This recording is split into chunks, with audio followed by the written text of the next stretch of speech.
नमस्कार, मी हर्षरा स्वकुळ। ऑस्ट्रेलियात दहशतवादी हल्ला झाल्याची बातमी आली रविवारी आणि त्यानंतर जगभरातच एक गोंधळ माजला। कारण सुरक्षित शहरांमध्ये जे एक शहर गणलं जातं ते म्हणजे ऑस्ट्रेलियातलं सिडनी, आणि तिथे असा दहशतवादी हल्ला होणं आणि तोही ख्रिसमस न्यू इयर हे सगळं आता पुढच्या 10-15 दिवसात असताना एक मोठा गोंधळ यामुळे माजला ऑस्ट्रेलियातच आणि जगभरातच आता त्याच्या प्रतिक्रिया येत आहेत। त्या संदर्भातल्या लाईव्ह अपडेट्स मी काल रात्री 12 वाजता लाईव्ह येऊन तुम्हाला दिले होते। तो व्हिडिओ तुम्हाला आपल्या चॅनलवर लाईव्ह सेक्शनच्या अंडर पाहायला मिळेल आणि त्याच हल्ल्याची आता पुढची मोठी अपडेट समोर येते आणि ते सांगण्यासाठी मी हा व्हिडिओ करतेय। सगळ्यात पहिल्यांदा लक्षात घ्या की सिडनीमध्ये बॉन्डाय बीच जिथे हा हल्ला झाला किती महत्त्वाचं हे लोकेशन आहे। पहिली गोष्ट म्हणजे बॉन्डाय बीच हे टुरिस्टचं खूप मोठं अट्रॅक्शन आहे। मी स्वतः अनेकदा तिथे गेली आहे। तिथे जिथे हा हल्ला झाला त्या गार्डनमध्ये ज्यू कम्युनिटी त्यांचा हानेका हा फेस्टिवल सेलिब्रेट करत होती। हा जो सण असतो हा 8 दिवस साजरा केला जातो ज्यू धर्मियांकडनं आणि त्याचा पहिला दिवस त्याची पहिली संध्याकाळ काल होती आणि त्याच वेळेला ज्यू धर्मियांना टार्गेट करून हा हल्ला करण्यात आला। आणि बॉन्डाय बीच हा जो भाग आहे हा प्रचंड टुरिस्टनी गजबजलेला असतो। खास करून डिसेंबर तर पीक पिरियड हॉट पिरियड असतो तिथे आणि त्याच्यानंतर आता खूप मोठी सिक्युरिटी तिथे तैनात झालेली आहे। त्यासोबतच एक खूप मोठी अपडेट ही पण येते की जे 2 हल्लेखोर आता पोलिसांना कळलेले आहेत त्याच्यापैकी एक हल्लेखोर हा चकमकीत मारला गेला आणि दुसरा हल्लेखोर हा आता न्यू साऊथ वेल्स हॉस्पिटलमध्ये क्रिटिकल पण स्टेबल कंडिशनमध्ये आहे। तर हे दोघंही बाप लेक होते हे आता समोर आलेलं आहे। न्यू साऊथ वेल्स पोलिसांनी पंतप्रधान अँथनी अल्बनीझी यांच्याबरोबर आणि न्यू साऊथ वेल्सचे मुख्यमंत्री म्हणजे ज्याला प्रीमियर म्हणतात ऑस्ट्रेलियात त्यांच्यासोबत एक एकत्रित पत्रकार परिषद घेतली आणि यामध्ये या हल्लेखोरांविषयी अजून माहिती दिली आहे। आता मी तुम्हाला जे व्हिज्युअल्स दाखवणार आहे ते कदाचित तुम्हाला डिस्टर्ब करतील, त्यामुळे जर तुम्ही डिस्टर्ब होणार असाल तर प्लीज व्हिडिओचा हा पार्ट स्किप करा आणि त्यानंतर मी तुम्हाला काही वेगळ्या गोष्टी एक्सप्लेन करणार आहे तो बघा। नाविद अक्रम ज्याचं वय 24 आणि साजिद अक्रम ज्याचं वय 50 असं या दोघांचं नाव आहे। साजिद अक्रम हा नाविद अक्रमचा बाप होता। तर साजिद अक्रमकडे मागच्या 10 वर्षांपासून गनचं लायसन्स होतं आणि त्या लायसन्स अंडर त्याच्याकडे 6 बंदुका होत्या असं पोलिसांनी आता स्पष्ट केलंय आणि त्या शस्त्रानंच त्यांनी हा हल्ला सुद्धा केल्याचं पोलिसांनी सांगितलंय। किंबहुना त्याचं आता इन्व्हेस्टिगेशन अजून डीपली सुरू आहे की त्याच्याकडे किती बंदुका होत्या, त्यातल्या किती बंदुका आता या हल्ल्यामध्ये वापरल्या गेल्या।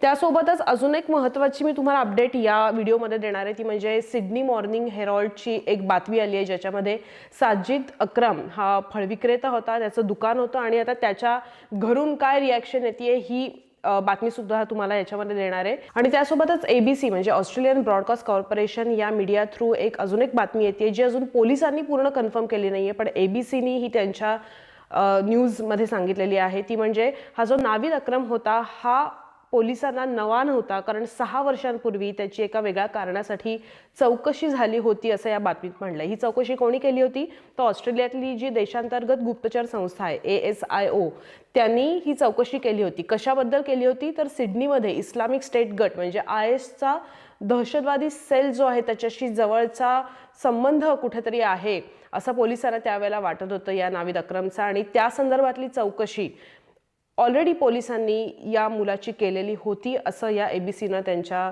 न्यूजमध्ये म्हटलेलं आहे। पण प्रेस कॉन्फरन्समध्ये जेव्हा हा प्रश्न पोलिसांना विचारला गेला तेव्हा त्यांनी या संदर्भातली कुठलीही ठोस माहिती दिली नाही किंवा ही कन्फर्म केली नाही माहिती। जी पत्रकार परिषद झाली त्यात पोलिसांनी हे स्पष्ट केलंय की साजिद अक्रमचा मृत्यू झाला या हल्ल्यादरम्यान चकमकीत आणि त्याचा मुलगा नाविद हा आता न्यू साऊथ वेल्स हॉस्पिटलमध्ये क्रिटिकल पण स्टेबल कंडिशनमध्ये आहे, त्याच्याकडनं पुढचा तपास सुरू आहे। पंतप्रधानांनी या हल्ल्याचा निषेध केलाय। या पत्रकार परिषदेत त्यांनी पत्रकारांच्या प्रश्नांची उत्तरं दिली आहेत। पंतप्रधानांनी ही पत्रकार परिषद तुम्ही पूर्ण पाहू शकता, अगदी 2 ते 3 तासापूर्वीच ही झालेली आहे। त्यामध्ये तुम्हाला दिसेल की पंतप्रधान, मुख्यमंत्री आणि पोलीस दलातले वरिष्ठ अधिकारी हे सगळे एका लाईनमध्ये दिसत आहेत या पत्रकार परिषदेत आणि पत्रकार ज्यांना प्रश्न विचारतील ते समोर येऊन ती ऑथॉरिटी समोर येऊन यावेळेला पत्रकारांच्या प्रश्नांची उत्तरं देत होती, कारण प्रश्न असंख्य आहेत या दहशतवादी हल्ल्यानंतर।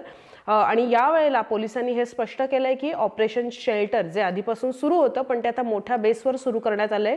हे ऑपरेशन स्पेसिफिकली ऑस्ट्रेलियातल्या ज्यूइश कम्युनिटीला सुरक्षितता देण्यासाठी आहे।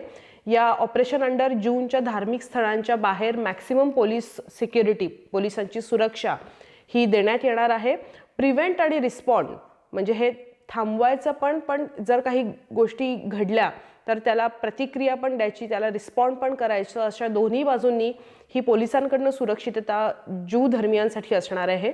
तर हा व्हिडिओ आता मी तुम्हाला दाखवणार आहे की एका नागरिकानं कसं प्रसंगावधान राखत 2 पैकी एका हल्लेखोराच्या हातातली बंदूक ही हिसकावून घेतली आणि त्याला खाली पाडलं. बॉन्डाय बीचवर जेव्हा पेडेस्ट्रियन ब्रिज म्हणजे पादचारी पुलावर नाविद अक्रम गोळीबार करत होता, त्याचे वेगवेगळ्या अँगल्सनं व्हिज्युअल्स असतात समोर येतात आणि त्याच वेळेला साजिद अक्रम हा खाली होता फुटपाथच्या जवळ आणि एका नागरिकानं प्रसंगावधान राखत धाडसानं साजिदवर उडी मारली आणि त्याच्या हातातली बंदूक हिसकावली, त्याला खाली पाडलं. या नागरिकाचं नाव आता काही बातम्यांमधनं समोर येते, त्याचं नाव आहे अहमद असं. यामुळे साजिद म्हणजे त्यांनी ज्या पद्धतीनं मागून झडप घातली साजिदवर आणि त्याला अक्षरशः खाली पाडलं, त्याच्या हातातली बंदूक काढली, ही बंदूक त्याच्यावर रोखली काही काळ आणि त्यानंतर या नागरिकानं ही बंदूक स्वतःहून खाली ठेवली, हात वर केले आणि या साजिदला मोठा दगड मारण्याचाही प्रयत्न केला. या सगळ्या बाचाबाची जी काही ही फ्रॅक्शन ऑफ सेकंड्समध्ये झाली, त्यामुळे साजिद निशस्त्र झाला होता, तो तिथून पळून जायला लागला आणि त्यानंतर अगदी काहीच वेळात तो त्या पुलावर पोहोचला जिथे त्याचा मुलगा गोळीबार करताना दिसतोय. तर साजिद पोलिसांबरोबरच्या या चकमकीत मारला गेलाय. पण या धाडसी नागरिकाचे आभार ऑस्ट्रेलियन पंतप्रधान, इकडचे नेते, पोलीस, जनता हे सगळंच मानतीये. आणि आता मी तुम्हाला सिडनी मॉर्निंग हेरॉल्डमधल्या बातमीचे काही डिटेल्स देणार आहे. तर जेव्हा या हल्लेखोरांच्या आयडेंटिटी रिव्हील झाल्या त्याच्यानंतर त्यांचं सिडनी वेस्टमधलं जे घर आहे तिथे पोलिसांनी छापे टाकले, रेड टाकले आणि त्यावेळेला नाविदची आई जी आहे तिची रिॲक्शन पहिल्यांदा समोर आली. त्यावेळेला त्याच्या आईला झाला प्रकार सगळा समजला आणि त्या आईची रिॲक्शन सिडनी मॉर्निंग हेरॉल्डनं पब्लिश केली आहे, ती आता मी तुम्हाला स्क्रीनवर दाखवणार आहे. तर त्याची आई काय म्हणते, तर तिच्या मुलानं म्हणजे नाविदनं रविवारी सकाळी फोन केला तिला आणि सांगितलं की मी जस्ट स्विमिंग करून आलोय, स्कुबा डायव्हिंग करायला गेलो होतो, आता आम्ही खायला चाललोय, आम्ही म्हणजे नाविद आणि त्याचा बाप, आणि त्यानंतर घरीच आम्ही असू कारण खूप उकाड आहे. पण तिला अजूनही विश्वास बसत नाहीये की तो अशा काही एक्स्ट्रीमिस्ट ॲक्टिव्हिटीजमध्ये इन्व्हॉल्व होता. त्याच्या आईचं असं म्हणणं आहे की त्याच्याकडे कुठलीही बंदूक नव्हती, तो कधी बाहेर जायचा नाही, तो फार कोणाच्यात मिसळायचा नाही, तो कधी कुठलं त्याला व्यसन नव्हतं आणि तो कुठल्या वाईट ठिकाणी पण जायचा नाही, तो फक्त कामावर जायचा आणि घरी यायचा आणि व्यायाम करायचा असं त्याची आई म्हटली आहे. या बातमीत असंही छापलंय की ही सगळी फॅमिली आधी कॅब्रामेटा म्हणून न्यू साऊथ वेल्समधलंच एक दुसरं सबब आहे, म्हणजे सिडनीच्या जवळच एक सबब आहे, तिथे राहायचे. नाविद तिथे कॅब्रामेटा हायस्कूलमध्ये होता, म्हणजे तो इकडे शिकलेला होता, त्याला मित्रमंडळी होती पण तो कधी सोशल नव्हता असं त्याच्या आईचं म्हणणं आहे. त्यांनी कधी इंटरनेटवर पण खूप वेळ घालवला नाही असं पण त्याच्या आईचं म्हणणं आहे. फिशिंग, स्कुबा डायव्हिंग, स्विमिंग, व्यायाम हे सगळे त्याचे छंद होते. 2022मध्ये सोशल मीडियावर एका पोस्टमध्ये नाविद टॅग झालाय.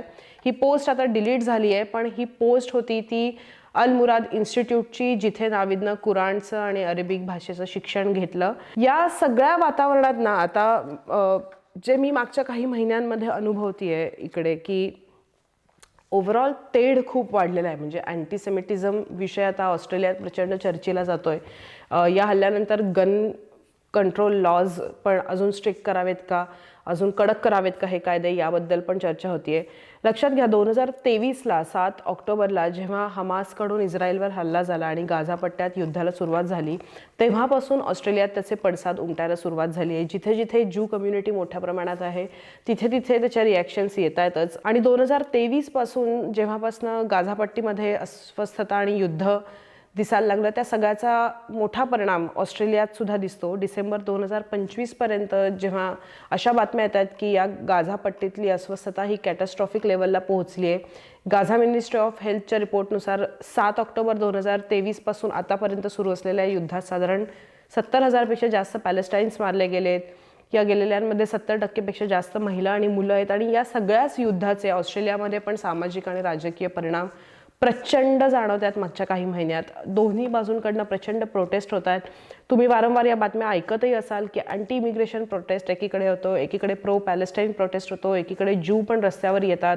अँटीसेमिटिझम म्हणजे ज्यू विरोध, इस्लामोफोबिया किंवा अँटी पॅलेस्टाईन रेसिझम, या तीनही गोष्टी समाजात आता उघडपणे दिसत आहेत. आणि त्याच्यामुळे ज्यू, अरब, मुस्लिम यांच्यातल्या एकमेकांमधली जी एंगेजमेंट होती आत्तापर्यंत इतकी वर्ष, त्याच्यामध्ये पण प्रचंड ताण दिसतो.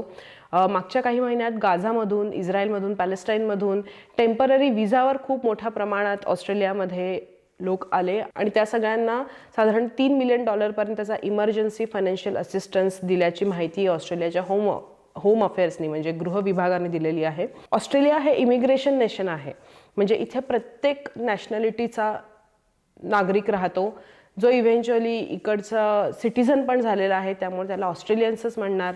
परंतु त्यांची मुळं ही जगाच्या वेगवेगळ्या कोपऱ्यांमध्ये आहेत आणि अशा वातावरणात राहताना खरं तर एक खूप ग्लोबल पर्स्पेक्टिव्ह असतो ऑस्ट्रेलियन्सचा.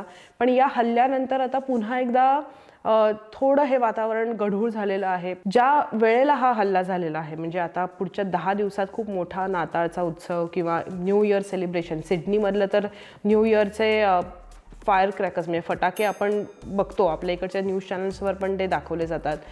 तर ह्या सगळ्याला कुठेतरी एक गालबोट लागला या दहशतवादी हल्ल्यानं. याचे जास्तीत जास्त अपडेट्स मी तुम्हाला आपल्या चॅनलवर देण्याचा प्रयत्न करीनच आणि म्हणूनच मी तो कालचा लाईव्ह पण केला होता. याच्या पलीकडे जाऊन पण अजून काही अपडेट्स जसजसे येतील तसतसे ते तुमच्यापर्यंत पोहोचवत राहील. धन्यवाद.